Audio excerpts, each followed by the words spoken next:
Gente, boa noite. Quero começar assim, agradecendo a presença de todos vocês, e especialmente do Dr. Fábio Pessoa, que está aqui com a gente, que disse sim ao nosso convite, né, de vir falar assim, de um tema tão, né, meticuloso, né, tão difícil, que às vezes é tão difícil para a família, para os profissionais também, porque às vezes o profissional observa alguma coisa e também é complicado para ele falar, né?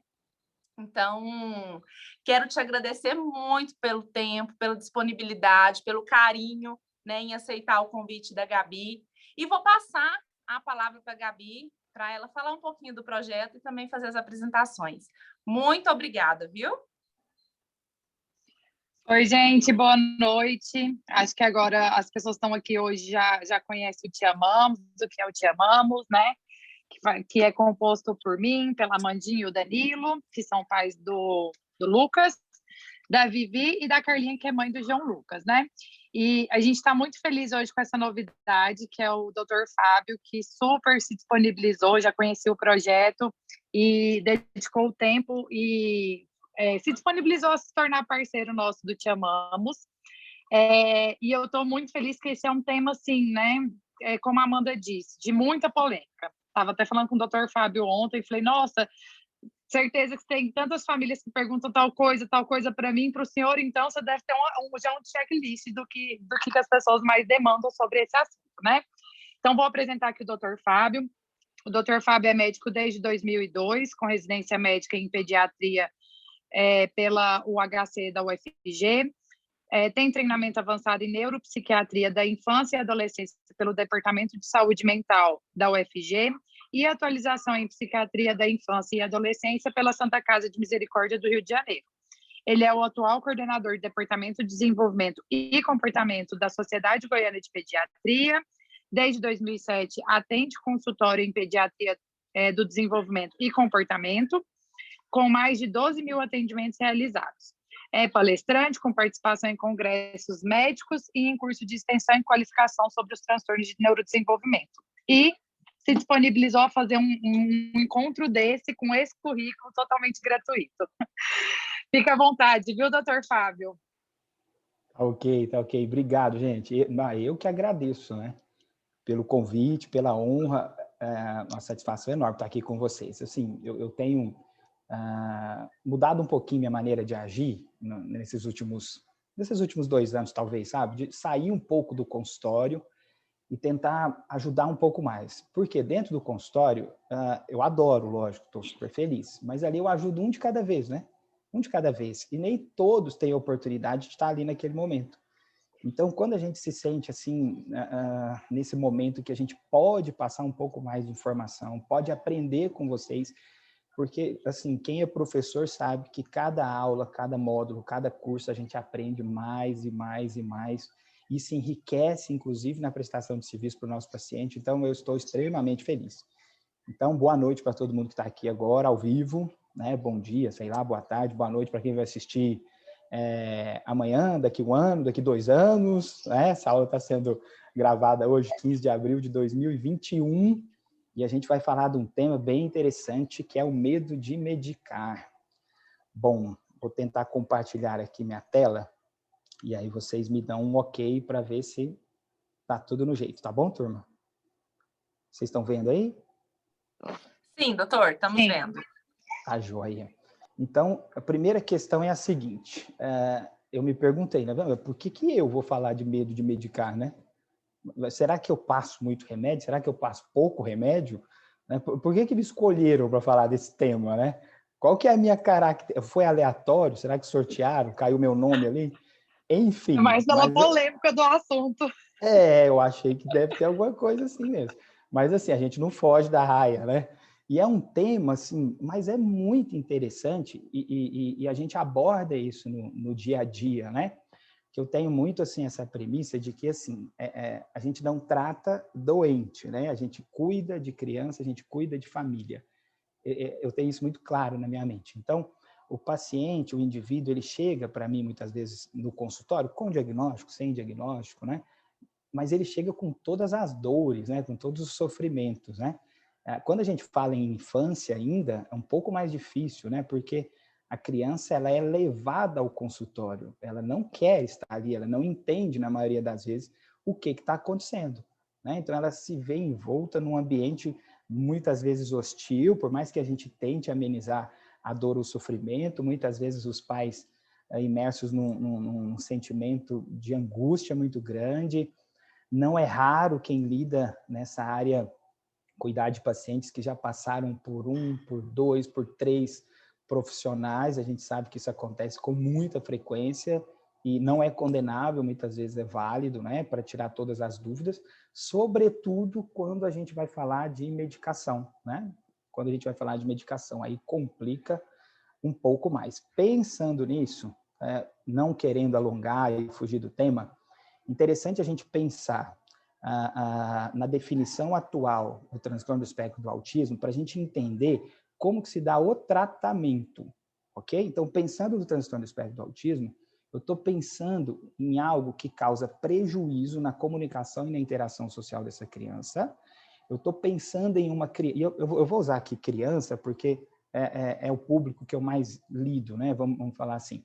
Mas, enfim, a gente vai citar sobre a evolução do TEA na fase adolescente e adulto, mas contextualizando aqui para a nossa área, né? São padrões restritos e repetitivos de comportamento que esse indivíduo apresenta, e esses sintomas eles têm que iniciar de forma muito precoce, causando um prejuízo significativo. Então, a base para a gente elaborar o diagnóstico é essa, né? Eu tenho que ter esses 2 prejuízos bem caracterizados, eu tenho que ter história precoce da sintomatologia e eu tenho que ter prejuízo. A gente não trata ou a gente não faz diagnóstico apenas por uma pessoa ser diferente da outra.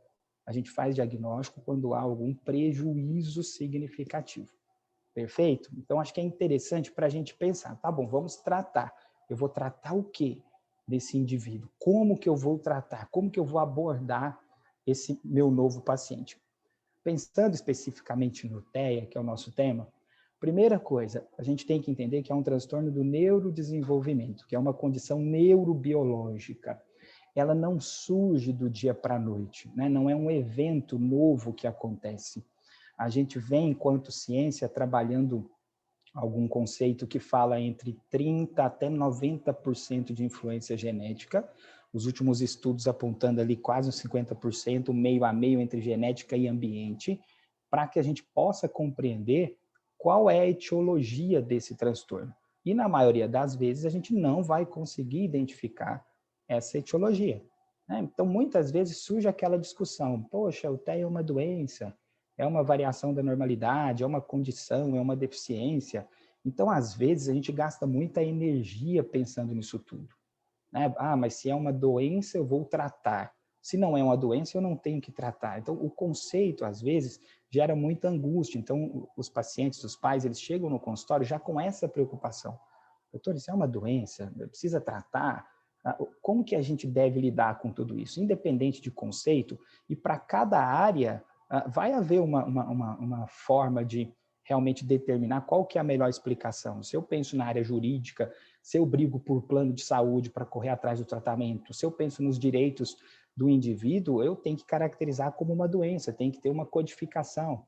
Se eu entendo que faz parte do meu desenvolvimento, eu vou pensar muito mais numa condição desse indivíduo, né? Quando a gente fala em deficiência, os americanos usam muito o termo disorder, aqui a gente usa talvez deficiência, um termo um pouco difícil da gente aceitar ou entender, sobretudo naqueles indivíduos TEA mais leve. Então, a gente acaba que fica ali dentro de um espectro realmente de nomenclatura. Mas, independente disso, a gente precisa agir. Então, o mais importante é que a gente atue. E quando eu falo em atuar, é muito por conta disso. Isso aqui é o que a gente tem de dado mais recente em relação à prevalência do transtorno do espectro do autismo, né? A gente caminha, olha que interessante, na década de 70, de um caso para cada 10 mil, passa aqui pelo ano próximo aqui da minha formatura, olha aqui, gente, 1 para 150, aqui surgiu o Dr. Fábio Médico, olha aqui, 1 para 150. Eu fui estudando, entrei no meu consultório aqui em 2007, eu tinha 1 para 110 e de repente eu me vejo hoje com um paciente a cada 54. Talvez seja o maior grupo minoritário do mundo, né? O TEA. 1 para 54 é muita gente. E aí surge toda aquela discussão. Será que são os profissionais que estão mais habilitados para fazer um diagnóstico? Né? Será que é uma mudança de nomenclatura? Crianças que outrora eram crianças apenas com deficiência intelectual, hoje estão dentro ou sendo diagnosticadas como portadoras de TEA? Tem a ver com mudanças ambientais? A gente sabe de alguns fatores relacionados, como idade materna e idade paterna avançada, como prematuridade, como baixo peso ao nascer. Então, essa curva, ela acompanha claramente avanços na medicina. Então, a gestação tardia tem sido muito mais comum, né? A sobrevivência das crianças pré-termos também tem sido muito mais comum, né? Então, acaba que a gente lida um pouco com essas mudanças, mas independente disso, não é que eu esteja desmerecendo a busca por compreender isso, né? Eles estão aqui, estão perto e próximos da gente, né? Então, talvez nesse momento eu veja assim, poxa, doutor, talvez vocês estão exagerando no diagnóstico, né? E eu converso muito com profissionais da área de educação, principalmente, né? Diretores, coordenadores de escola, que estão aí há 30, 40 anos atuando, e eles relatam para a gente, né? Poxa, doutor Fábio, não tinha, eu não trabalhava com tanta criança com essas características. Realmente houve um aumento, e aí a gente está brigando por isso. Então, se eu tenho essas crianças com essa dificuldade em relação ao desenvolvimento, com essa inabilidade cada vez mais presentes no nosso dia a dia, algo tem que ser feito por elas. E aí eu pergunto, como que eu vou cuidar desses meninos, dessas meninas? Como que eu vou tratar esses pacientes? Qual que é a orientação? Né? O que eu preciso? Primeira coisa que eu tenho que fazer é entender que eu preciso estar baseado em evidências. Então, esse é o primeiro passo, ok? Eu vou me basear sempre em evidências. A gente sabe que é um campo aberto por conta dessa dificuldade em compreender a etiologia, em compreender muitas vezes a evolução, mas a gente sabe que a gente tem que agir precocemente baseado em evidências. E o que é interessante? Por que eu falei do conceito lá atrás? Porque vocês viram que relativamente a sintomatologia, para se pensar no TEA, ela é um pouco mais restrita, né? Eu tenho comportamentos repetitivos, interesses restritos e uma dificuldade na comunicação. Ponto. Mas o TEA não é só isso, né? O TEA vai muito além disso, muito, mas muito além. Então, eu trouxe dados aqui do DSM, que é a última revisão americana em relação aos diagnósticos de transtornos mentais, que é o documento, o manual que nos guia, né, enquanto profissionais, e eles deixam muito claro que cerca de 70% das pessoas com transtorno do espectro autista podem ter um transtorno mental comórbido, e 40% podem ter 2 ou mais transtornos mentais comórbidos. Então, é uma proporção significativa. Então, muitas vezes, essa criança, ela chega para a gente no consultório, não falo só no consultório médico, né, o consultório da equipe interdisciplinar, com o diagnóstico primário de TEA, mas em 70% das vezes, de acordo com as últimas pesquisas, ela apresenta algo além do TEA. E aí, quando a gente pensa em tratamento, isso é extremamente importante, porque até então, o que a gente tem de evidência para tratar o TEA? Intervenção precoce, né? Intervenção parental, e aí existem várias técnicas sendo trabalhadas, umas com maior evidência, com maior campo de estudo, outras com menos, algumas promissoras, mas todas baseadas no modelo de treinamento. Eu tenho que reabilitar funções, eu tenho que trabalhar habilidades, eu tenho que inserir essa criança dentro do contexto social, com todo zelo, com todo cuidado, respeitando a individualidade. Eu não posso engessar um tratamento, né? É tratar individualmente esse indivíduo. Por isso que exige-se uma avaliação realmente única para cada criança. O processo de intervenção que é melhor para 100 pode não ser o melhor para o meu filho ou para o meu paciente. Então, eu preciso individualizar tudo isso. Mas, basicamente, é um trabalho de reabilitação. E aí, eu, de repente, me deparo com essa estatística que mostra que 70% tem algum outro prejuízo. Porque, para falar em algum transtorno mental, eu estou falando em algo que gera prejuízo, né? E 40% pode ter, inclusive, 2. Outros dados são interessantes dentro do TEA, como, por exemplo, as condições médicas normalmente associadas ao transtorno do espectro incluem epilepsia, distúrbio do sono e aí constipação ou sintomas gastrointestinais. Se a gente pensa em epilepsia, a gente fala em torno de 60% de possibilidade das crianças com TEA desenvolverem quadros de crise convulsiva ao longo da vida. Se eu falo em distúrbio de sono, os estudos variam muito, alguns chegam até 80%. Se eu falo em sintomas, vamos generalizar para sintomas ou prejuízos gastrointestinais, esse número é importante, desde a seletividade alimentar, desde intolerâncias associadas, diagnosticadas e não aventadas ou, enfim, imaginadas, né, que é um outro cuidado que a gente tem que ter, mas é uma condição médica que vem associada. Então, eu falei lá no início que a gente não trata diagnóstico, a gente cuida de gente, porque eu não recebo um paciente autista no meu consultório, né? Eu recebo o João, eu recebo a Maria, eu recebo a Joana, e cada um tem a sua história. Então, se eu não elaboro uma história bem equilibrada, eu não vou contemplar essas outras queixas por parte da família, já que a criança, de repente, pouco se expressa. Então, eu preciso aprofundar. Esses são os dados também do DSM-5. Especificamente, transtorno alimentar restritivo ou evitativo, uma característica que apresenta bastante frequência no transtorno do TEA, e preferências alimentares extremas e reduzidas podem persistir ao longo da vida. Então, eu já falei de algumas comorbidades que são possíveis, né? Transtornos mentais, a gente generalizando, mas eu posso recapitular: ansiedade, depressão, TDAH, a própria deficiência intelectual que pode estar associada, enfim, transtornos de humor, tudo como um transtorno mental associado ao TEA. E aí a gente falou dos quadros neurológicos em si, a epilepsia, a gente falou de distúrbio do sono, sintomas gastrointestinais, e aqui a gente passa para o transtorno alimentar, que realmente é muito prevalente. Um outro dado enquanto comorbidade relativamente frequente no TEA são os comportamentos, por vezes, agressivos, né? Direcionados aos cuidadores, vez ou outra aos não cuidadores, podem ser resultado de dificuldades em relação à empatia, ansiedade, sobrecarga sensorial, interrupção de rotinas, dificuldade na comunicação, né? Então, quando a gente recebe uma criança com comportamento agressivo, né, a primeira coisa é tentar identificar em qual momento, em qual situação. Algumas vezes a gente não vai conseguir ter isso muito claro, né? Algumas vezes será difícil para a gente interpretar, mas é um comportamento interessante para que nós profissionais possamos observar para acolher essa família. Porque essa família que vive ali ilhada com uma criança, um adolescente TEA com comportamento muito agressivo, ela está num sofrimento significativo, né? Porque manejar uma criança, um adolescente agressivo é muito difícil.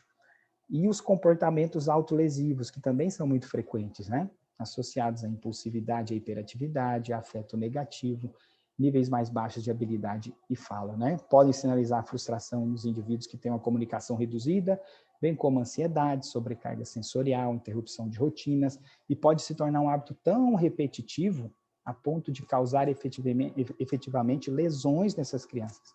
Isso é necessário uma contenção, né? Talvez a gente pensando nisso aqui, a gente pense especificamente nas crianças TEA mais graves, né? Mas pode acontecer em indivíduos que até então têm sido classificados como TEA leve.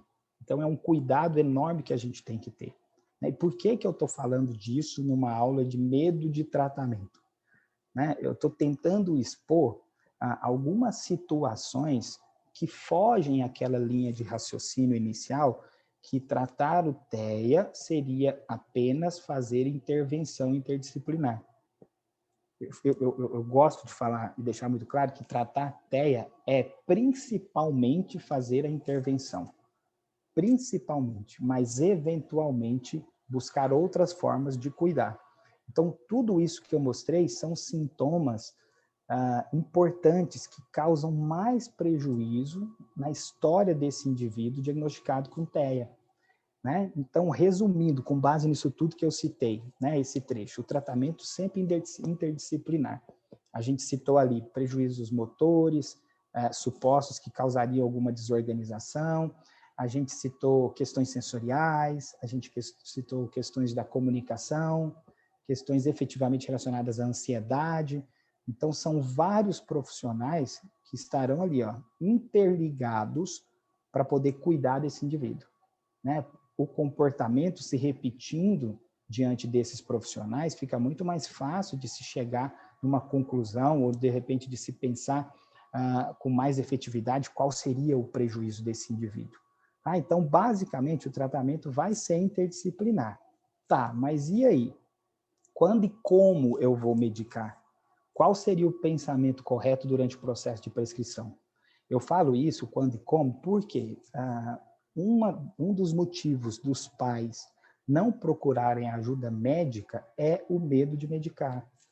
Eventualmente, ou às vezes até sem o diagnóstico, o indivíduo nem tem o diagnóstico, né? E a família está com receio, está com medo de levar no profissional, né? Essa queixa não é rara. Doutora, a gente demorou porque a gente fica com medo de chegar e o médico já passar remédio de cara, né? Então, é algo que realmente existe, né? Eu tenho certeza que quem trabalha na área, dentro da equipe interdisciplinar, passa por isso, porque às vezes o paciente chega ali primeiro na psicóloga, ou primeiro na fonoaudióloga, enfim, na psicopedagoga, e aí surge a necessidade, precisa de ir no médico, para o médico avaliar. E aí, não, doutor, espera, tá bem. E nesse momento é importante acolher essa família. Tá, deixa eu tentar entender. Por que não ir ao médico? Qual que é a preocupação? E muitas das vezes a preocupação é no medicar, no ato de medicar. Eu não quero que dê remédio para o meu filho. E não necessariamente, eu vou mostrar para vocês a estatística, tem que se medicar a criança com TEA. Não necessariamente, né? A gente vai ver como é que estão hoje as estatísticas lá fora.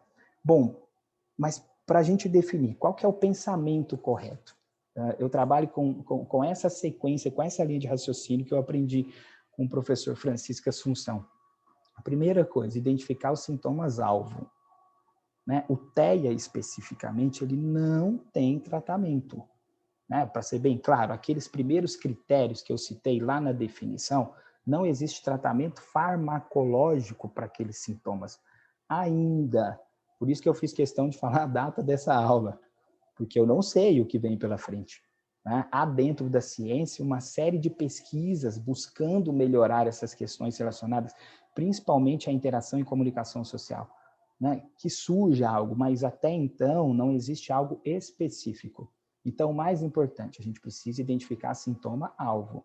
O que seria esse sintoma-alvo? Aquele sintoma que mais causa prejuízo, ao menos nesse momento, para o indivíduo. Ok? Então, eu preciso identificar. E aí, com base nisso, eu vou escolher a melhor droga, a melhor medicação. O arsenal terapêutico disposto é muito restrito. A gente não tem um leque de medicações.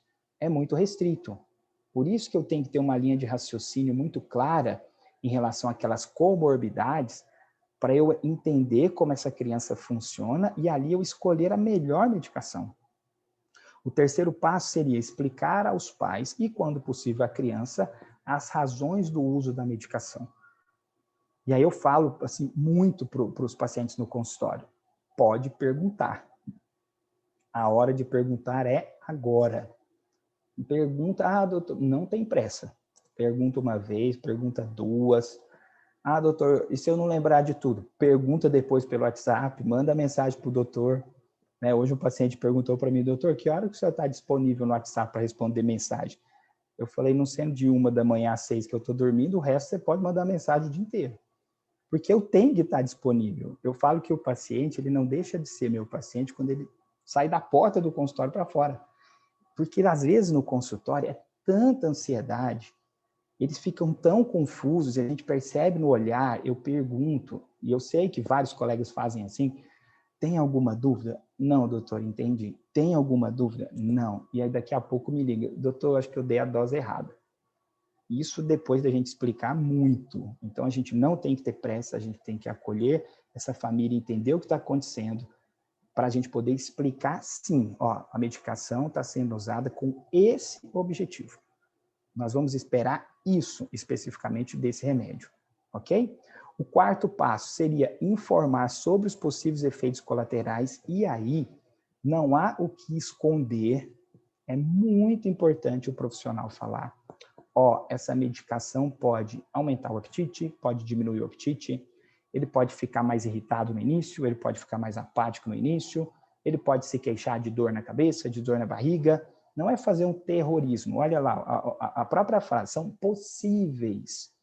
Não significa que a maioria dos indivíduos vai apresentar efeito colateral. São possíveis efeitos colaterais, ok? Normalmente, a gente entra com uma dose inicial baixa e vai aumentando gradativamente. E é importante a família perceber isso. A família tem que entender. Por quê? Às vezes a gente entra com a dose baixa e a família fala, ah, doutor, mas já tá bom assim. E aí eu tento explicar, poxa, mas eu não sei se a gente pode melhorar. Muitas vezes a dose baixa não vai corresponder a todas as expectativas. Mas o meu medo enquanto pai, enquanto mãe, de aumentar a dose e meu filho passar mal é enorme. Então eu seguro. Às vezes, isso eu não posso fazer, eu minto para o meu médico. Eu falo, não, doutor, tá bom, já tá bom. Não tá tão bom, pode melhorar. Pode melhorar. E uma maneira da gente conseguir identificar essas pequenas falhas é o item 6, que é o segmento a intervalos menores. O médico, ele tem que estar próximo. E normalmente, ou muitas das vezes, a gente não está tão próximo. O paciente fica muito com a equipe interdisciplinar, com uma frequência interessante, 20 horas ou até mais do que isso, e às vezes vai ver o médico uma vez por ano. Vai ver o médico, sei lá, cada 6 meses. Não estou falando que isso é problema para todos, mas uma vez que houve a necessidade ou a indicação de se medicar, há necessidade de rever o paciente com um intervalo mais breve. Justamente para quê? Para detectar eventualmente algum prejuízo e muito para otimizar esse tratamento. Eu falo sempre isso. Às vezes você vai no teu médico, esse é um exemplo que eu falo sempre. E aí tá com a garganta doendo, o médico olha lá a boquinha do teu filho, e tem pus, é uma amigdalite. Vamos entrar com amoxicilina, que é um remédio conhecido. Mamãe, são 5 ml de 8 em 8 horas. E aí chega em casa, a mãe está com dúvida, não entendeu muito, ou está com medo da dose, ela pega e dá 5 ml só uma vez. Então você tem o diagnóstico certo, o remédio certo na dose errada. Não vai funcionar. E às vezes ela vai dividir essa informação com outras pessoas, ou com os profissionais, ou mesmo com o médico que prescreveu e falar, doutor, não está adiantando o tratamento. Mas fez o tratamento de forma eficaz? Talvez não tenha feito. Entendeu? Então isso acontece. Não é tão raro, tá? E o último item é não iniciar outros tratamentos específicos. Então eu tenho que voltar para aquele item 1, encontrar o meu sintoma-alvo e cuidar dele inicialmente. Eu não posso dar tiro para tudo quanto é lado. Vamos entrar com esse remédio para isso, esse para aquilo. Poxa, a criança ficou bem, ficou mal, eu não sei quem ajudou, quem atrapalhou, o que aconteceu. Então, se os profissionais, e aí eu estou aqui usando o meu momento enquanto médico, mas todos os profissionais da equipe, eles devem também estar a par dessa sequência e cobrar do paciente, da família. Cobrar no seguinte sentido, não punitivo. O teu médico te explicou sobre os efeitos colaterais? Você está bem orientado em relação à dose? Que dia que você vai voltar no teu médico? Não está na hora de voltar, não. Você foi lá em setembro do ano passado, está usando o remédio sem estar procurando. Então, assim, é legal a equipe toda manter esse pensamento, porque o propósito maior é o bem-estar do paciente. É o que a gente mais quer, a proposta inicial é essa, Bom, então, caminhando um pouquinho, o que a gente entende? Aí eu trouxe uma fala de um colega no psiquiatra americano, que ele cita assim, em relação aos pais, que é muito importante, na hora da decisão, pesar os riscos e os benefícios da medicação. Mas isso é para tudo. Isso não é só para o TEA, é para todo o diagnóstico. Existe ainda um estigma em relação às medicações que agem no sistema nervoso central, mas para todos os medicamentos há que se pesar risco e benefícios. Então, essa não é uma sentença, uma frase que expressa ou que casa somente com um TEA. É importante avaliar o impacto total da decisão tomada contra os medicamentos. E aí, abre aspas para colocar uma fala estrita dele: recusar medicamentos para evitar possíveis efeitos colaterais também é escolher muitos comportamentos e resultados de um não tratamento. Eu achei muito interessante porque acontece, isso não é um julgamento, eu acho que é interessante a gente compartilhar as experiências e as dores para poder isso ficar muito claro para todos, porque de repente tem alguém assistindo aí do outro lado que já tomou essa decisão ou que agiu dessa forma, né?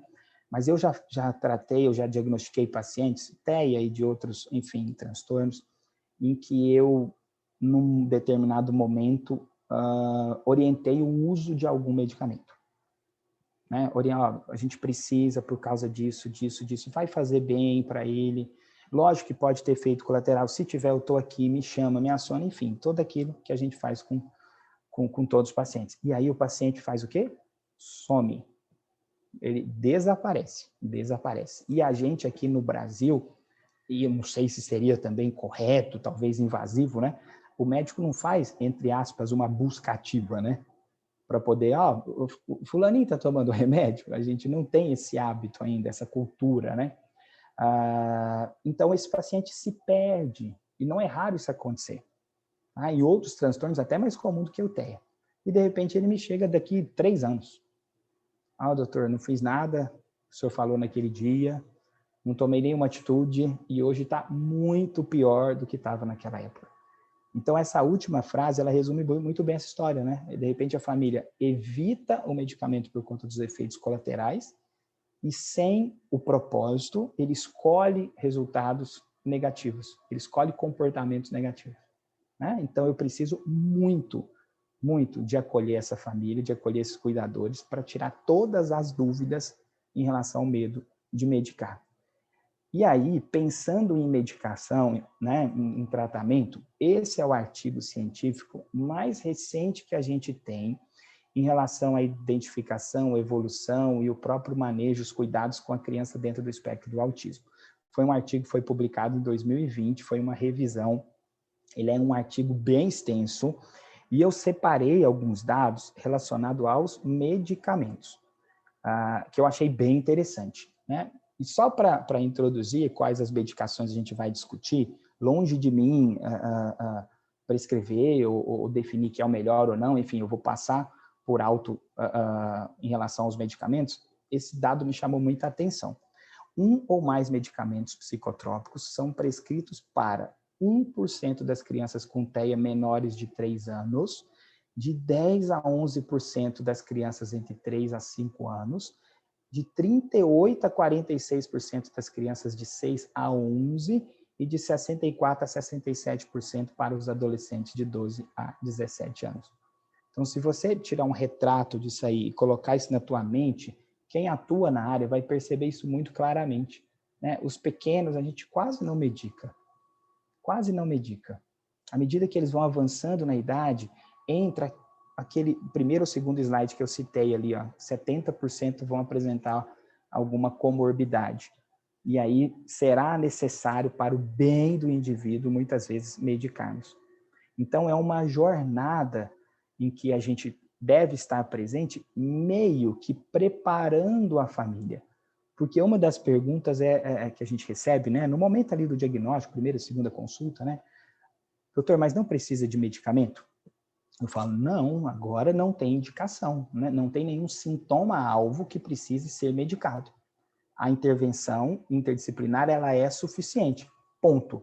Doutor, mas será que um dia ele vai precisar de remédio? Opa, aí a pergunta já é diferente, né? Pode acontecer dele vir a precisar do medicamento. E aí nós vamos ver de quem é essa decisão, como que a gente vai chegar lá.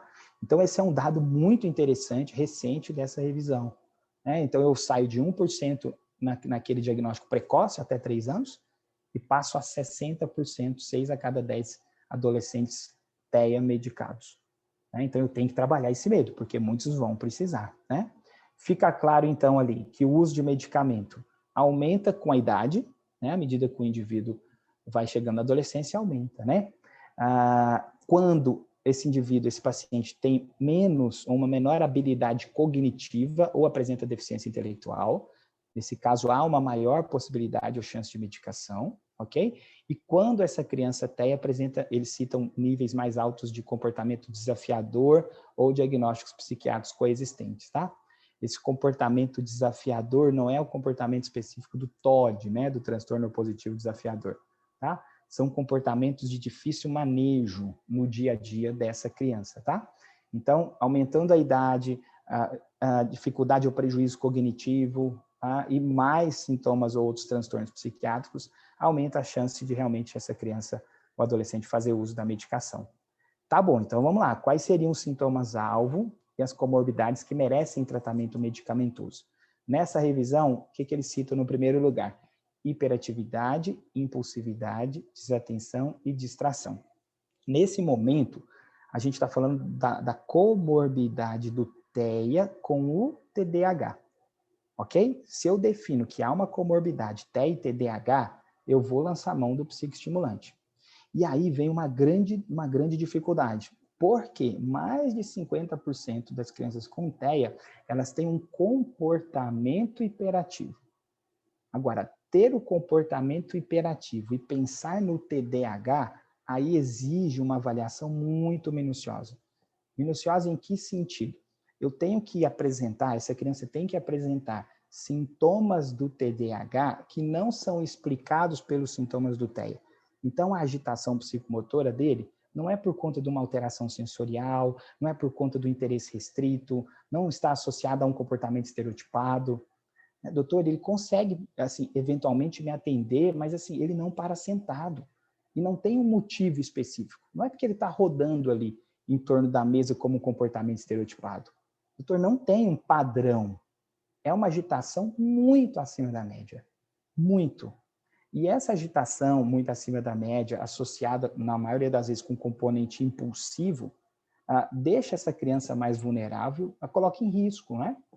Porque ela corre, ela pula, ela se arrisca efetivamente, ela machuca, e eventualmente aquele limiar de dor, né, da criança com TEA, ele às vezes faz com que os pais não percebam que essa criança nem machucou, e ela se machuca o tempo todo, então é interessante. Agora, pensando na desatenção ou na distração, o que é interessante diferenciar? A criança com TEA, normalmente ela se distrai com base nos interesses restritos, né? Naquela fuga em relação ao imaginário, aquela distração em que ele está vivendo aquele ambiente dele. Né? A desatenção do TDAH, ela é uma desatenção sem motivo. Eu estou aqui com vocês, vocês estão falando, eu paro, olho para cima, de repente você me chama, doutor, presta atenção. Opa, desculpa, estou aqui. É uma desatenção que eu não tenho um propósito, mas que acontece repetitivamente. Não é a desatenção que você fala, de repente, poxa, o que você está? Não, estava lembrando da história do desenho, aquele sempre que eu vejo todo dia. Então, eu preciso ter cuidado para diferenciar. Por quê? Porque se eu uso o psicoestimulante para a criança que só tem o TEA e não tem TDAH, pode ser que essa criança não responda ou que fique mais agitada, até mais irritada. Então, o psicoestimulante ele vai ser muito bem indicado quando há os sintomas de TDAH associado, quando há o diagnóstico de TDAH comórbido associado. E aí, o que tem de peculiaridade ao tratar o TDAH nas crianças com TEA? Normalmente, nós usamos doses menores. A gente percebe que com dose maior não, seria a dose adequada para tratar a criança que tem só o TDAH, ou TDAH com outras comorbidades que não TEA, essa dose mais alta, o indivíduo fica mais agitado, fica mais inquieto, ele se desorganiza mais. Então, quando há necessidade, usar uma dose mais baixa. Pensando nos psicoestimulantes, qual que é o medo de tratar por parte da família em relação aos psicoestimulantes? Alguns efeitos colaterais, como diminuição de apetite, né? Eles não querem o filho apático, há o receio de prejudicar o sono, né? Então, assim, tudo isso tem que ser trabalhado e orientado, além da preocupação maior que é em relação à dependência, né? Doutor, causa dependência? O que eu tenho falado muito no consultório? O metilfenidato, que é o medicamento mais conhecido que a gente tem no Brasil, ele foi um medicamento criado nos anos 50. A gente está falando de uma medicação que tem mais de 70 anos de história. A gente não tem estudo que mostrou que o uso correto no paciente diagnosticado causa danos lá no futuro. É lógico que a gente vai estar sempre avaliando, estudando, né? A medicina flutua muito em relação às decisões e a gente tem que estar por perto, mas até então a gente não nota esse prejuízo em relação à dependência, principalmente no uso correto na infância. Então, é uma medicação segura? Sim. Normalmente preconizada a partir dos 6 anos de idade, mas em alguns casos a gente usa a partir de 4 anos. Tá? Então, essa foi os primeiros sintomas citados no artigo. Bom, uma outra questão associada é a irritabilidade e um comportamento perturbador severo, explosões vocais e motoras de raiva, frustração e angústia, atos de agressão, autolesão e destruição, né, de materiais, de bens, de propriedades, comportamentos referidos pelos cuidadores como agitação, acesso de raiva, colapso ou fúria. Para esses sintomas, normalmente se usa os chamados antipsicóticos atípicos ou de segunda geração, aripiprazol e risperidona. Efetivamente, essas são as duas moléculas que são liberadas pelo FDA, que seria a Anvisa americana, para tratar ou para ser usado em crianças com transtorno do espectro do autismo. Então, talvez sejam as medicações que os pais mais ouvem falar, que os outros profissionais das áreas afins mais têm acesso ou mais percebem a necessidade de uso. A risperidona já tem uma história um pouco maior, porque ela chegou no Brasil de forma mais acessível, e o aripiprazol nos últimos anos tem sido muito mais utilizado por conta de acesso, porque era muito elevado o custo, e também um perfil maior de segurança. Mas são as medicações mais utilizadas. O que a gente precisa entender? Diante da história do indivíduo, qual que é o melhor momento para usar? Se a gente vai usar a dose fracionada em mais vezes ou menos vezes, sempre começando com dose baixa, observando efeitos colaterais, e a grande preocupação com o uso dos antipsicóticos, começando com dose mais baixa, é já aumento de peso, aumento de colesterol, alteração hormonal. Por isso tem que estar perto do profissional. Eu tenho pacientes que usam medicamentos há muitos anos, há 2, 3 anos. Não é o comum, mas eles usam e toleram bem. Assim como eu já tive paciente que eu usei por pouco tempo e não ficou bem. Então, a medicação, independente de qual seja, ela não é uma sentença. Não é algo que o médico prescreveu ali e agora meu filho está aprisionado, ele vai usar a vida inteira. Não é assim. Imagina uma criança com esse comportamento, né? Esse padrão de comportamento descrito aí no slide que vocês estão vendo. Imagina essa criança em terapia. Qual é a chance dessa terapia ser eficaz? Né? Você tem uma carga horária interessante, você está com profissionais competentes, mas ele chega na sessão e ele não consegue se organizar. Esse comportamento dito perturbador, ele faz com que não seja eficaz, inclusive a intervenção interdisciplinar. Por isso que, eventualmente, lança-se mão da medicação, mesmo dose baixa no início, e por pouco tempo, para fazer esse pequeno ajuste. Feito o ajuste, ele está bem com a equipe, começa a se retirar o medicamento. Uma pergunta que é muito comum, né, doutor, vai usar quanto tempo? Né? Não tem como a gente responder, né? Não existe um tempo específico. Vamos usar uma semana, usar um mês? Não sei, a gente não consegue definir. Mas a gente tem que estar perto. E aí a equipe interdisciplinar era muito importante, né, para reportar para o médico. Poxa, doutor, o que eu estou percebendo? Depois que entrou, foi nítido essa mudança positiva, ou ele piorou, e aí a gente tem que rever sintoma-alvo, rever todos os conceitos, tá? Então é interessante pensar nisso. Há preocupação em relação a efeito colateral, sim, esses que eu falei principais, aumento de peso, alteração de colesterol, de glicemia, alteração hormonal, né? Sonolência excessiva numa dose maior, que é algo que a gente não quer, a última coisa que a gente quer é que o menino durma de dia, a gente precisa de intervir, de treinamento, enfim, de ver essas habilidades. Uma outra questão que eventualmente, cabe tratamento farmacológico, comportamento repetitivo, os maneirismos, enfim, os comportamentos estereotipados e as compulsões. E aí é interessante, por quê? Doutor, tem que medicar toda a estereotipia? Não tem. A estereotipia ela tem que ser compreendida. Imagina a estereotipia como um instrumento de autorregulação desse indivíduo. Pode ser trabalhado? Pode, mas ele precisa ser punido? Não precisa ser punido.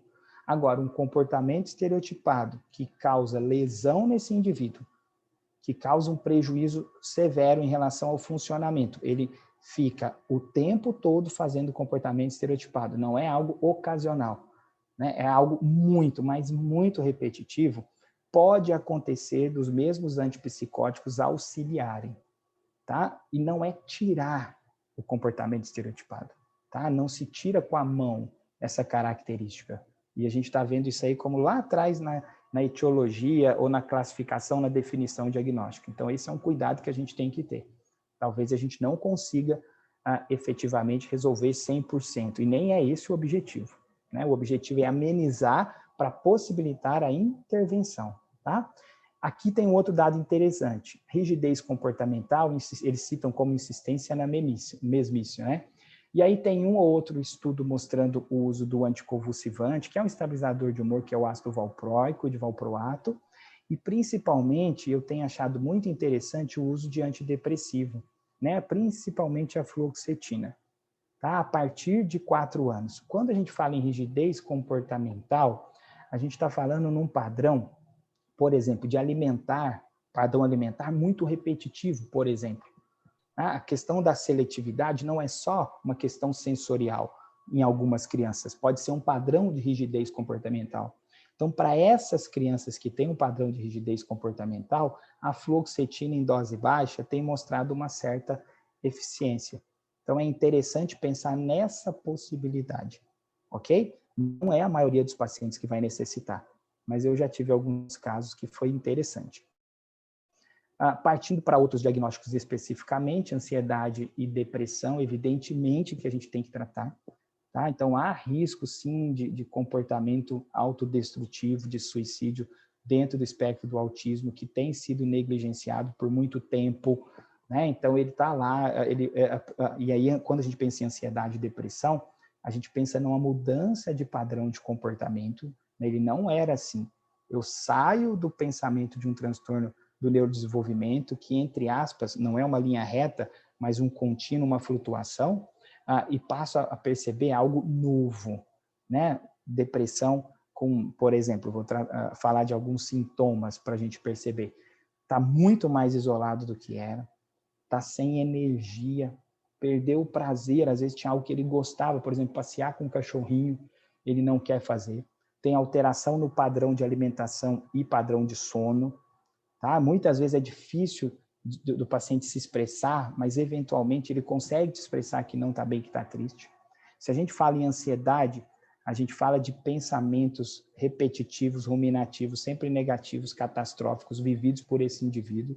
E eles têm muita fobia, né? Acontece muito de surgir fobias que são exageradas, e é tão interessante porque às vezes ele tem medo de uma coisa simples e para outra ele não tem medo de nada, ele desafia, né? Nos mais novos isso acontece muito. Então, há necessidade também do uso do antidepressivo. E a questão das convulsões, né? Das crises convulsivas, da epilepsia, que aí não há o que a gente discutir, né? Tem que ser usado o anticonvulsivante. E é interessante que os anticonvulsivantes, eles agem também em alguns momentos como estabilizadores de humor. Então, não é raro acontecer do indivíduo começar a tratar um quadro de epilepsia e melhorar comportamento, né? Isso pode acontecer, mas tal qual as outras medicações, é importante a família compreender como está funcionando, qual que é a expectativa do remédio. E um outro sintoma-alvo a ser trabalhado é o distúrbio do sono, né? Que é muito comum, muito comum. Não se usa ansiolítico na infância, né? A gente evita ao máximo, não existe tratamento específico para sono na infância, independente do diagnóstico de TEA ou não, mas o que a gente tem lançado mão, eventualmente, com algum sucesso, é o uso da melatonina, com uma dose muito variável, às vezes de 1, 2 miligramas até 5 miligramas. Como todos os medicamentos que eu citei, não existe uma certeza de sucesso, tá? Então, acho que isso a gente tem que deixar muito claro para os pais, né? A gente não promete, a gente não consegue prometer, a gente não consegue estabelecer uma certeza, é certo que se o teu filho usar melatonina ele vai dormir. Não, isso não existe. Aliás, para a gente pensar em auxiliar em relação ao distúrbio do sono, a primeira coisa a se trabalhar é uma higiene do sono. Por isso que, eventualmente, a psicóloga comportamental me ajuda, o pediatra já tem que estar falando isso há tempos, mais do que ninguém, eles precisam de ter regra, rotina, para que aquele comportamento se torne repetitivo e ele consiga. Mas existe, de fato, existem alguns pacientes com TEA que realmente não dormem. E aí a qualidade de vida da família vai embora, né, turma? A gente sabe como funciona, tá? Pensando nisso, depois que eu citei tudo isso que a gente falou, eu citei a proporção de indivíduos que têm comorbidades em relação ao TDAH, os prejuízos que esses indivíduos têm, interferindo na qualidade de vida deles, interferindo na própria intervenção interdisciplinar. A gente passa pelos medicamentos que são já testados, que têm alguma relevância para o tratamento, tudo isso é uma revisão recente, mesmo assim há o medo de medicar.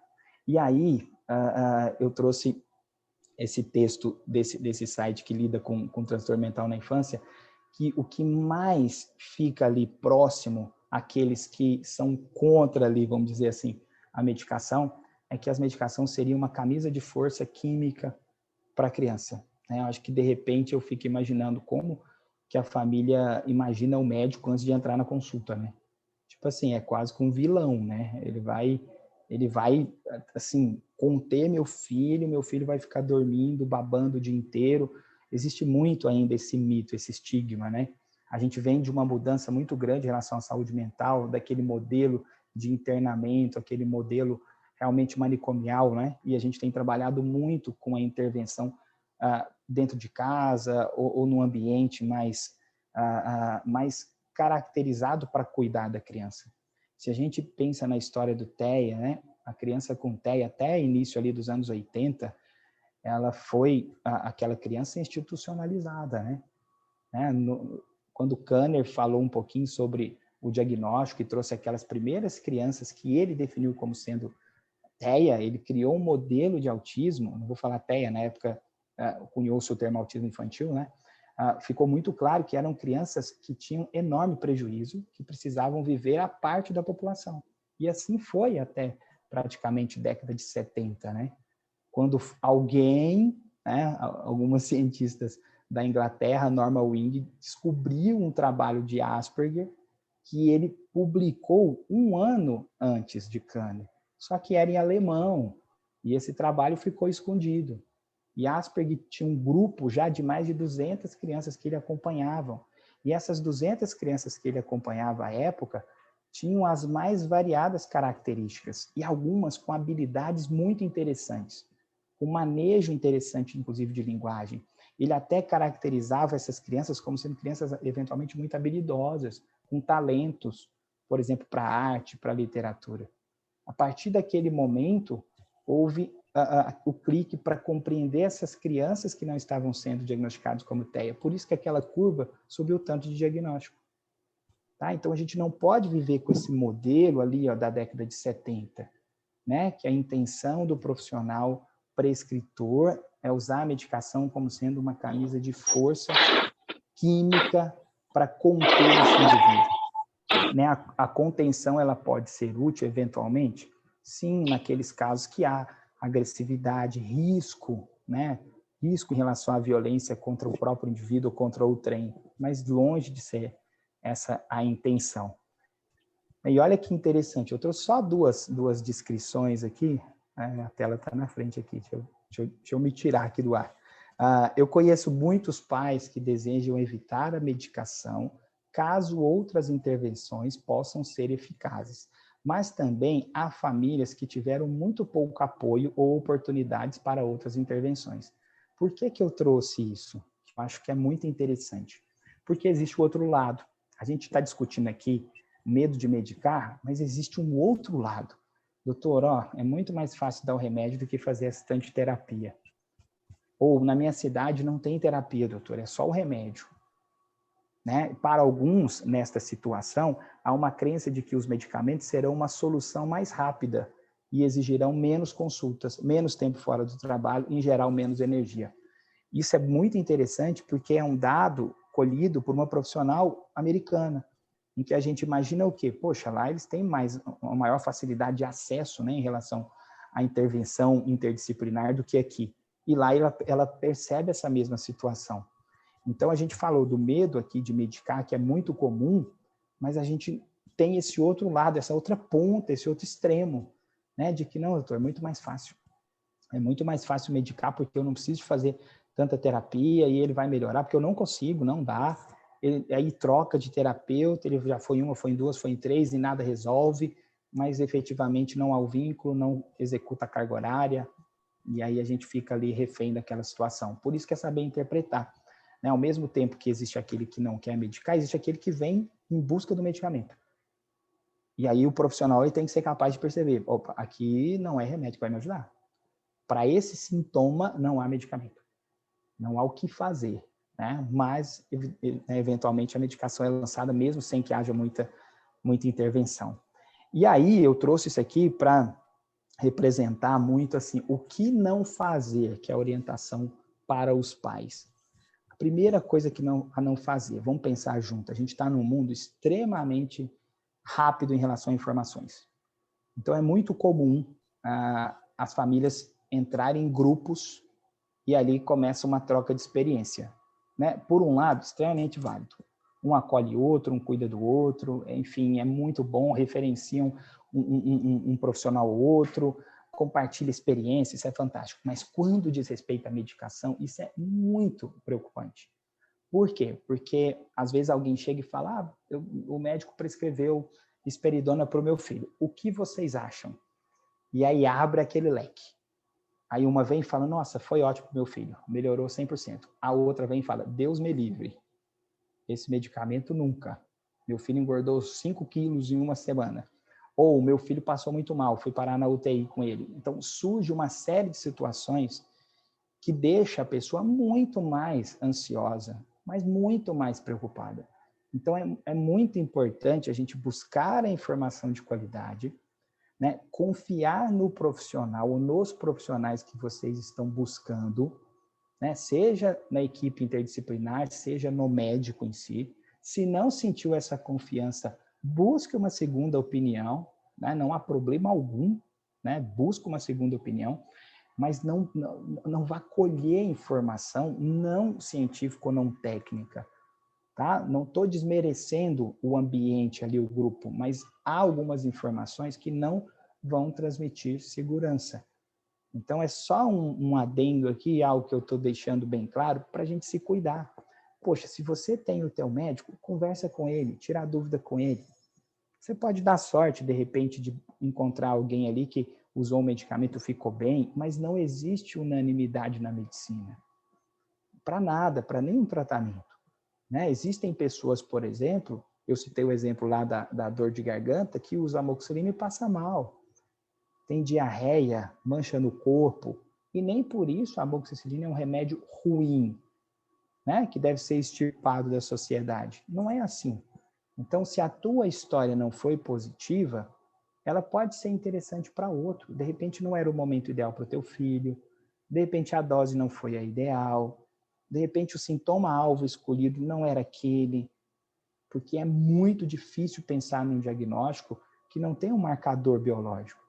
Então, há muita chance, sim, do profissional não conseguir, num primeiro momento, enxergar ali o que é mais importante de ser abordado. Então, o que não fazer seria a gente não buscar as informações em fontes que não sejam especializadas. Tá? Então, acho que eu queria deixar um pouquinho esse alerta para você. Sobre a decisão do tratamento medicamentoso, né? A decisão ela tem que ser tomada em conjunto, mas a palavra final é dos responsáveis. Hoje ainda, do ponto de vista legal, não há como se medicar uma criança sem autorização dos pais. Né? Os pais precisam estar ali aptos, prontos para realmente fazer uso, lançar a mão da medicação para o filho. Né? Então, a palavra final tem que ser. Agora, todos os profissionais, eles devem fazer parte da equipe, que fazem parte da equipe, eles devem estar ali conversando a mesma língua. Então, se um profissional tem dúvida em relação ao medicamento, conversa também com o médico, porque não adianta o profissional médico prescrever uma medicação com objetivo e a equipe falar, se eu fosse você, eu não dava, não. Poxa, tem o direito de não concordar, mas, de repente, conversa com esse profissional. Mas o profissional não me dá muita liberdade para eu conversar. Vamos buscar uma outra opinião. né? Mas se foi aventada a possibilidade da medicação, não ignora isso, não engaveta essa receita. Tá? Mas sempre a palavra final vai ser dos pais. Tá? A gente não vai entrar na frente e realmente intervir de forma exagerada. Então, famílias, cuidadores, profissionais de saúde precisam trabalhar juntos para garantir que o plano de medicamento, o plano medicamentoso seja seguro e que todos os medicamentos tenham algum benefício. Acho que isso é muito importante. Não adianta só medicar e não fazer intervenção. Não adianta só medicar e a criança ficar em casa o dia inteiro num ambiente tóxico, né? Verdadeiramente tóxico. Tá? Não adianta medicar e não criar uma rotina dentro de casa. Então, é um trabalho a várias mãos e a várias mentes para que se busque o melhor tratamento para o indivíduo. Tá bom? Essa era a minha mensagem.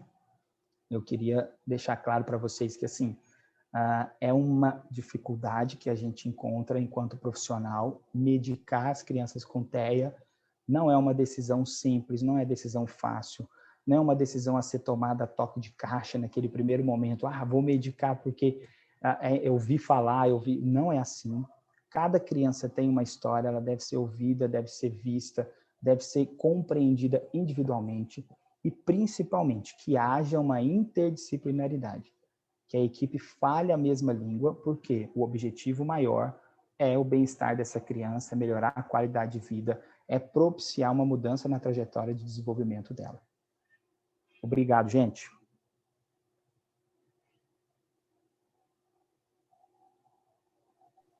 Tava eu falando e o negócio não muda, para variar. Não, excelente, assim, e principalmente ali no comecinho que você estava falando, né, que muitas vezes as famílias demoram para poder procurar o médico. Eu fui uma dessas. Eu comecei toda a terapia do Lucas, mas eu só fui procurar médico 1 ano e meio depois, porque eu tinha algum medo ali, que eu falava assim, não, eu não estou preparada para ir no médico. Então, eu fui uma dessas pessoas que fugiu um cadinho, sabe? Falo pro pessoal, gente, não sigam, mas eu fui. Mas como você disse, cada família também tem seu tempo, né? Doutor, enquanto você foi falando, foram surgindo questões no nosso chat. E eu fui anotando todas para poder facilitar. Ótimo. Então, eu vou te fazendo. Essa questão do acompanhamento para quem usa medicação, tem que ser, o ideal é que seja a cada quanto tempo as consultas? Depende muito do medicamento, entendeu? Por exemplo, na fase inicial, que você está ali, começando com a dose baixa, ajustando, às vezes eu vou ver essa criança daqui uma semana. Às vezes eu vou ver essa semana 2 vezes no primeiro mês. Às vezes eu vou vê-la mensal. Vai depender tanto da adaptação quanto da resposta ao tratamento. Né? A dificuldade nossa é assim, prescrever, não ver o paciente, né? E não saber se está tudo bem. Eu tenho um controle bem rigoroso. Cada receita que sai do meu consultório, ela sai anotada, assim, tipo assim, ó, remedinho fulaninho de tal, 1 caixa. Então, eu sei que ele dura, sei lá, 30 dias. Aí eu fico quietinho no meu canto. Aí dá 60 dias, o paciente liga. Doutor, o remédio está acabando. Opa, peraí, era para ter acabado mês passado. Não, vem aqui no consultório. Porque eu tenho que saber o que está acontecendo. Vem cá, me conta. Vocês não deram remédio direito. Por quê? Leva um susto. Doutor, não é assim. É porque a gente esqueceu. Meu Deus. Então, assim, a gente tem que estar perto, porque é a chance que a gente tem de ajudar. Eu falo assim, que prescrever o remédio, quem já foi no meu consultório sabe disso, é o mais fácil da consulta. É simples, eu posso chegar, tá muito agitado, né? Dá esse remedinho para ele aqui e pode ir. Daqui 1 ano você volta. Isso não é ciência. Eu tenho que pagar para ver esse menino. Eu estou apostando no benefício. Então, assim, agora, não existe uma frequência específica. Tá? Entendi. Uma outra coisa que é interessante, só aproveitando essa pergunta, e aí serve para toda a equipe, né? A evolução, ela é muito oscilante, né, da criança. Então, às vezes, ela muda muito rápido, positivamente ou negativamente. Então, às vezes, um prazo de 6 meses, por exemplo, mesmo um menino sem intervenção farmacológica, é muito. Às vezes, um prazo de 6 meses não é tanto. Né? Então, mesmo a criança não medicamentada, ela precisa de estar né, balizando ali o acompanhamento para a gente entender o que está acontecendo. A outra pergunta é: a equipe terapêutica que acompanha a criança também pode sugerir à família que procure o médico para medicar? Sim, sim, com certeza, com certeza. A equipe, não é ela que vai fazer o diagnóstico da comorbidade. Eu penso assim, que a equipe ela não precisa se envolver, né, nessa complicação. Ela não precisa. O que ela precisa entender? Ó, família, é o seguinte, a gente estava funcionando assim, de repente houve um prejuízo, ou essa característica não estava presente e agora está, causando prejuízo. Nós, terapeutas, sozinhos, não estamos conseguindo intervir. Eu penso que seja necessária a visão do médico. Ponto. Isso é o suficiente, assim como a escola. Não sei se alguém perguntou sobre a escola, mas é a mesma coisa. Não. A escola pode encaminhar para o médico? Pode. A escola tem a capacidade de perceber como que a criança está funcionando, comparando com os demais, comparando com ela mesma. Num ambiente em que a família não está lá, os terapeutas muitas vezes não estão. Agora, não cabe à escola também fazer o diagnóstico. Ó, eu acho que você tem que levar no doutor, porque seu menino é TDAH, viu? Pelo amor de Deus, não faz isso. Não precisa. Fala, ó, teu menino tem um comportamento que está um pouco mais agitado que o esperado, está causando prejuízo, olha aqui a atividade dele, não estou comparando com o colega, mas ele está muito abaixo, eu sugiro que você procure o profissional. Aí tá show, porque aí a família vai entender que está todo mundo preocupado com ela, e você que não está despachando o menino para ser medicado, né, à torta e à direita. E essa próxima pergunta até também é minha, é que quando você vai mostrando as porcentagens, né, tipo assim, de tal idade, essa porcentagem é medicada. Eu observei que aumenta muito quando começa a parte de alfabetização da criança. Tem alguma ligação? Tem, por quê? Vamos pensar junto. Uma das queixas principais são as queixas escolares, né? As queixas do aprendizado. Né? Uma das principais queixas que a gente tem no consultório geral, TEA ou não TEA, é uma queixa muito frequente. Segundo, no momento que ele está ali na fase de realmente alfabetização ou fundamental 1, é quando você começa a cobrar um pouco mais da criança, você exige mais, existem mais demandas. Ali você consegue perceber uma fragilidade ou outra.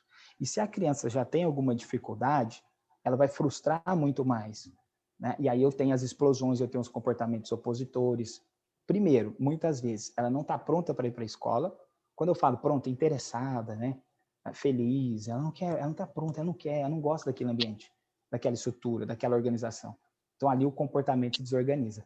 Agora, tem que ter muito cuidado. Por quê? Porque senão a gente vai medicar além da conta, né? Aí a gente tem que entender, peraí, como é que está essa escola? Como é que a escola está acolhendo, né, teu filho? Né? Ela está sabendo lidar com ele? Ela te chama por qualquer coisa? Né? Todo dia tem uma reclamação? Peraí, vamos alguém da equipe lá na escola para a gente ver o que está acontecendo? Né? Porque tal qual eu te falei, medicar é fácil. Né? Eu pego lá, a escola mandou eu vir aqui porque meu menino está muito agitado. Aí e aí, família? Nossa, doutor, está agitado, podia dar um remedinho para ele mesmo. Pronto. Aí é um prato cheio, aí vai medicar. Pode ser que dê certo, pode ser que não, mas a gente não faz... uma outra coisa interessante. A gente não faz teste com medicamento, sabe? Tipo assim, vamos usar o medicamento? Vai que melhora. Pelo amor de Deus, você não testa medicamento. Né? Você tem que ter certeza no que você está fazendo. Ó, diante do que eu estou vendo, né? Quem sabe, quem me vê no consultório, eu saio fazendo rabisco, desenhando, como se fosse um mapa mental de cabeça para baixo. Ó, por causa disso, soma com isso, soma com isso, soma com isso. Ficou claro por que eu estou pensando no diagnóstico e no tratamento? É assim, não é assim, tá um pouquinho agitado? Não, vamos dar o remédio e vamos ver se melhora. Vai que ele melhora. Não, isso não é ciência. Né? Não é ciência. Pergunta e me corta, senão não paro de falar, viu? Tá. E eu acho, assim, o que eu penso, eu como mãe, né, que eu já fui muito taxativa com questão de remédio, hoje eu não sou mais. Mas eu acho que, às vezes, as pessoas são apressadas em querer medicar. Enquanto eu acho que você tem que esgotar algumas opções. Por exemplo, na escola. Como é que a escola está? Às vezes, será que a gente não consegue melhorar isso em terapia? Não, olhou tudo, não deu? Aí sim você partir para a questão do medicamento. Mas às vezes eu vejo muita gente muito apressada, muito afoita Sim, né? por isso que eu... Amandinha, Oi. e é tão interessante que olha a minha visão de terapeuta. Eu acho que muitas famílias demoram a aceitar que a criança precisa de medicação. A minha É, realidade é diferente. A gente Mas é já muito fez todas as difícil para a estratégias família. possíveis, já foi na aham. escola e já tudo a gente fala, nossa, volta no neuro, vê o que que ele acha, mas ele é muito novinho, mas não quero, eu vou tentar remédios naturais. E aí vai indo. Mas isso acontece no mundo inteiro, não é só aqui. Ah, Não é isso só... não, não é só, como diz aqui no Goiás, não. Isso aqui é em qualquer lugar. A gente tem que saber entender, mas a gente precisa, enquanto profissional, fazer um compromisso. Ó, deixa eu te falar, só dá para eu continuar cuidando do teu filho se você fizer isso, senão eu não consigo. Eu acho que o profissional, isso não é uma forma de Sim. pressionar por pressionar, não é. Porque É uma senão questão ética, né, é doutor uma Fábio? questão ética e eu vou me tornar conivente. Lá na frente, esse indivíduo tem um prejuízo maior, entre aspas, eu fui conivente com tudo. Então, às vezes, esse puxão de orelha mais duro, assim, né? Ele é importante. Eu já falei para paciente no meu consultório, deixa eu te falar, o meu raciocínio é esse, a minha proposta é essa. Se não der, não precisa voltar. Tem outros profissionais para te atender, eu não me importo, eu estou aqui para ajudar. Mas se não fizer o que eu estou pedindo, significa que você não está confiando em mim. Se você não confia no meu trabalho, não tem por que você voltar aqui. Claro. Pronto. Com Sim. cuidado, né? Não precisa gritar, bater na mesa, ficar bravo, né? Com carinho, mas você Sim. tem que falar. É uma questão de escolhas, né?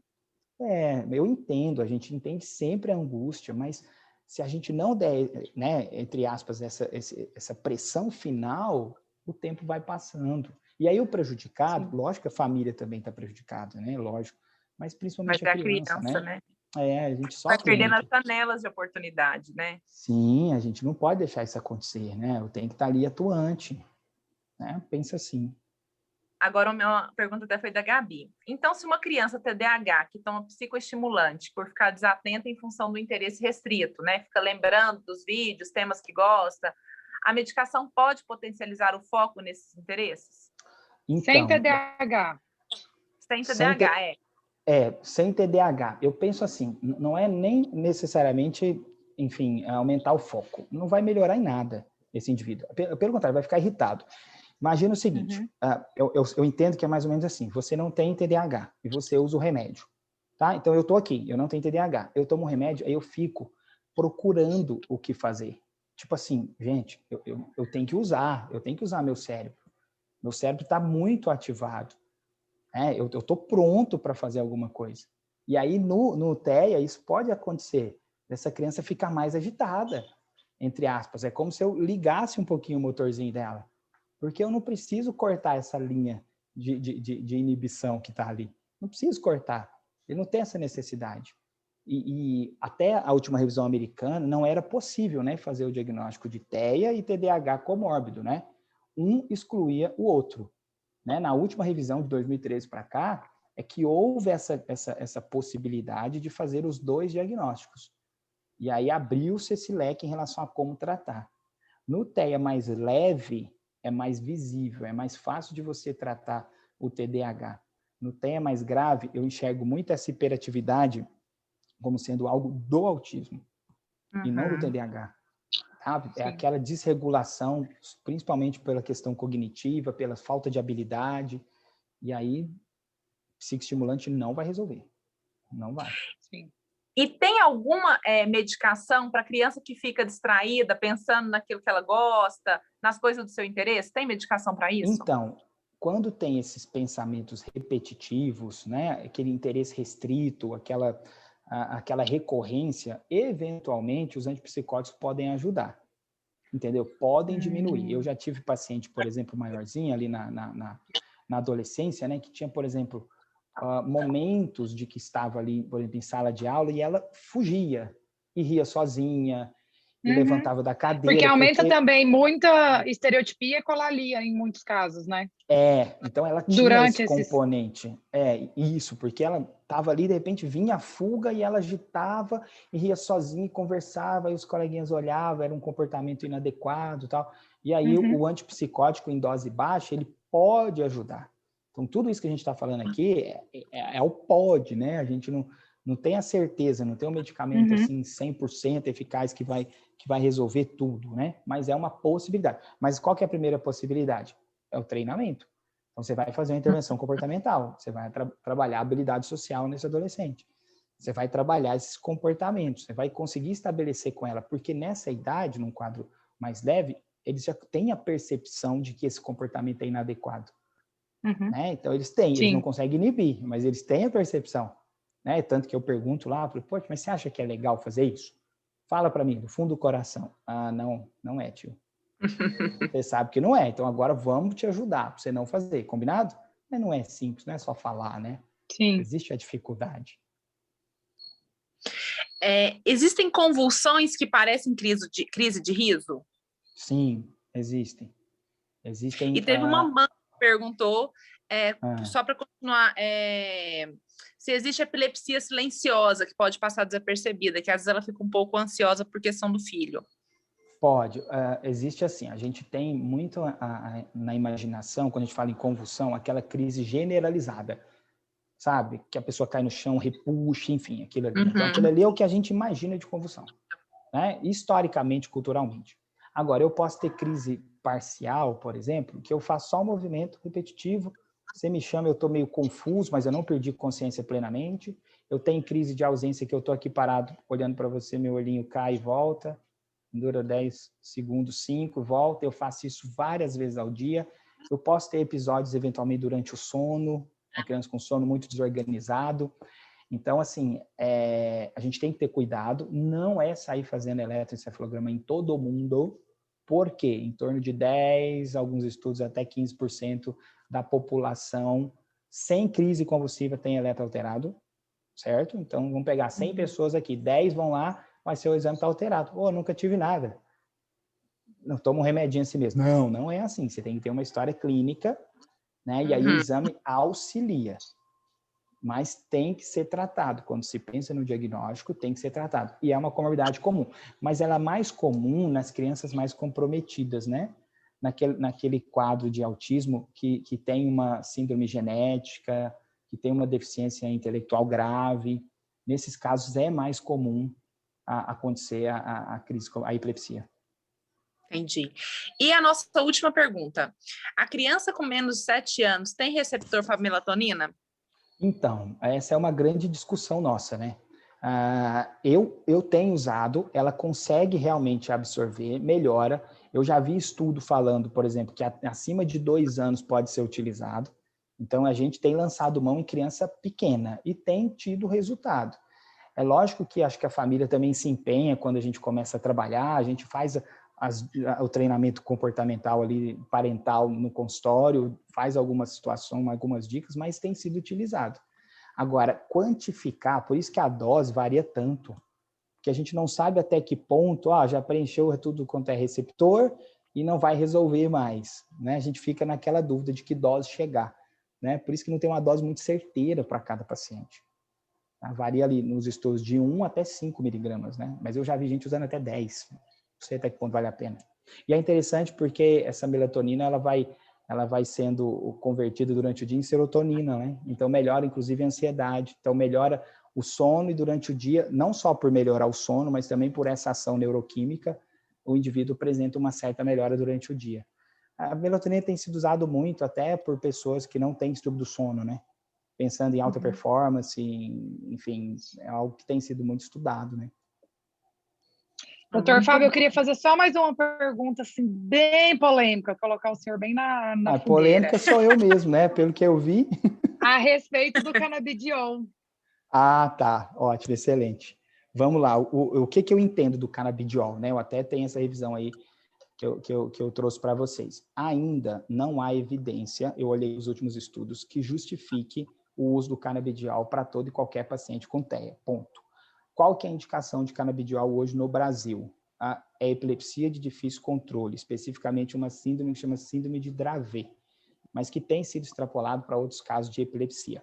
Há uma série de estudos com canabidiol para transtorno de ansiedade, para depressão, Alzheimer, Parkinson, TDAH, uma série de estudos, além do TEA. só que ainda não há uma replicação dos estudos que seja realmente o suficientemente válida para que se alcance esse nível de evidência. Entende? Então, hoje, em termos assim de Brasil, pela Sociedade Brasileira de Pediatria, pela Associação Brasileira de Psiquiatria, não há recomendação para o uso de canabidiol. Agora, é promissor? Eu não tenho dúvidas. Eu não tenho dúvidas. Agora, sim, a gente tem que ter cuidado, sabe? Eu vejo, às vezes, alguns colegas meio que queimando a largada, sabe? Tipo assim, eu quero ser o primeiro, né? Estudei, fui lá fora, trouxe. Não, não está errado. Se ele achar que está legal, só que a gente tem que arcar com as reações, né? Que arcar com os prejuízos Exato. que a gente ainda não sabe. As medicações que têm sido produzidas, assim, pela indústria, há separação dos componentes, né? Então, assim, há uma segurança enorme. Mas eu acho que a gente precisa de mais evidências. Tá? Assim como, só ampliando um pouquinho a discussão, já que você me colocou na fogueira, né? As restrições dietéticas em relação, né, a tudo que a gente vê, aos tratamentos em si alternativos, né? Não há evidência assim, eu vi um estudo que falou. Tá bom, isso não é ciência. Não teve um estudo que falou que vacina causava autismo? Olha o que virou. Um estudo fez isso. E aí, foram quantos anos até vários e vários grupos estudarem, tentarem replicar os dados e perceberem que, poxa, houve uma fraude aqui. Isso não existe. E aí? Então, um estudo, primeiro, eu tenho que saber quantos pacientes foram avaliados, quem eram esses pacientes. Eram TEA mesmo? Foi feito só essa restrição, enfim, o uso do canabidiol? O que foi feito E se é além? um estudo científico, é um relato de caso, né? Que as Relato de pessoas caso. confundem Então, muito isso. a gente tem trabalhado muito com relato de caso. E sabe o que é interessante? Isso. Qual o caso que você relata? O que deu certo ou o que deu errado? O que deu certo sempre. Pronto. Então, alguém vai relatar o que deu errado? Alguém vai pedir, eu quero publicar aqui um relato de caso que deu errado. E você não vê, você não vai ver. O profissional não vai te contar o que deu errado, ele vai te contar o que deu certo. Aí, assim, eu fico um pouco temeroso, sabe? Aí eu crio algumas metáforas assim, para tentar explicar para a família, que seria, por exemplo, assim, doutor, meu filho melhorou demais depois das férias. Aconteceu alguma coisa diferente? Não, a avó veio passar as férias aqui com ele. Tá, que legal. Tal. Sai esse paciente, aí daqui um dia, 2, entra outro. Doutor, melhorou demais nas férias. Então, que coisa boa. Que aconteceu alguma coisa? Não, a avó veio passar as férias. Eu falei, opa, peraí, eu já tenho 2 casos aqui. Aí vem o terceiro. Doutor, ele tá No tão caso, vou bem. morar em casa, O ué. que houve? A avó veio. Porra, então eu vou prescrever vó. Então deixa eu fazer, vó nas férias melhora sintomas de TEA. Não, não é assim. Isso não é ciência. Então a relação ela tem que ser muito bem estabelecida. Causa e consequência. Por isso é tão difícil em um transtorno que é tão heterogêneo. É muito difícil. A gente tem lido muito estudo com relação a canabidiol, em relação à própria microbiota intestinal, o eixo cérebro-intestino, que é algo também promissor, porque há de fato uma desbiose mais comum nesses indivíduos, que já teria, porque eles são seletivos mesmo. A gente já esperaria isso, o que a gente precisa é entender, isso é causa ou consequência? Que há desbiose, eu sei que há, porque eles não se alimentam bem, na maioria das vezes. Agora, isso é causa ou é consequência? Então, há que se replicar os estudos, tá? Então, a ciência, ela caminha assim, replicando. E ela pode dar um passo para frente e 2 para trás? Pode. Lembra a história do ovo? O ovo é muito bom. Não, o ovo é muito ruim. Agora o ovo é bom de novo. Não, mas não pode ser mais do que 10 por dia, tem que ser 5. Então, tem hora que a gente se perde, né, dentro da ciência. Mas vai atrás de fonte, busca as referências. Então, a gente tem instituições que são sérias no Brasil, né? E não é um interesse pensar assim, qual seria o interesse de não deixar o canabidiol entrar no Brasil? Nenhum. Muito pelo contrário. Aliás, tem muito mais interesse de entrar, porque é uma droga cara, né? Não é uma droga barata. Né? Vai ficar mais barata à medida que a gente conseguir produzir mais. Agora, tem um grupo forte estudando em Ribeirão Preto, que eu sei, que tem feito um estudo bacana, e eu torço demais para chegar para a gente com relevância, né, e segurança para a gente poder ter uma outra alternativa para cuidar. Né? Eu torço assim, muito, eu não sou contra, não, muito pelo contrário, eu quero que haja essa evolução, essa ciência venha muito, muito, muito rápido, de preferência. Sim.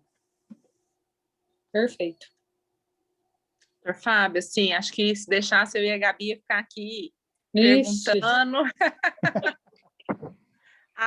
até mais tarde. Mas, assim, queria te agradecer muito por ter aceitado, pela aula que o senhor deu aqui, compartilhou com a gente com tanta experiência e expertise nesse assunto, né? Aprendi muito, muito, muito. Estou cheia das minhas anotaçõezinhas aqui. E que quando essa pandemia acabar, que Deus vai abençoar, que isso vai acabar rápido, Amém. a gente poder fazer algo presencial, né? Vamos, ótimo, ótimo. Sim, por favor. E você começou sua fala falando uma coisa muito interessante, doutor Fábio, que você topou nesse interesse de alcançar mais pessoas, e o Te Amamos, na verdade, ele surgiu exatamente disso, né? Porque eu e a Vivi, como profissionais, a gente consegue atender um grupo muito pequeno. A Amanda e a Carlinha também conseguem compartilhar a experiência delas com poucas pessoas, e o nosso objetivo é isso, trazer informação de qualidade, tirar esse tabu de autismo, como as pessoas têm uma ideia errônea, e com informação de qualidade, né? Que a gente sabe o prejuízo de informações distorcidas, o prejuízo que isso causa, inclusive, a longo prazo. Sim. Eu amei a aula, assim, muito mesmo, obrigada. Espero que essa parceria continue aqui durante muito tempo, né, Amanda? Sim, profissional bom, a gente quer parceria, assim, sempre. Obrigado, turma. Eu que agradeço o momento aí, por poder compartilhar um pouquinho. E eu estou à disposição. Vocês me ligam, e o que eu puder ajudar o projeto, eu vou estar por perto ajudando, tá bom?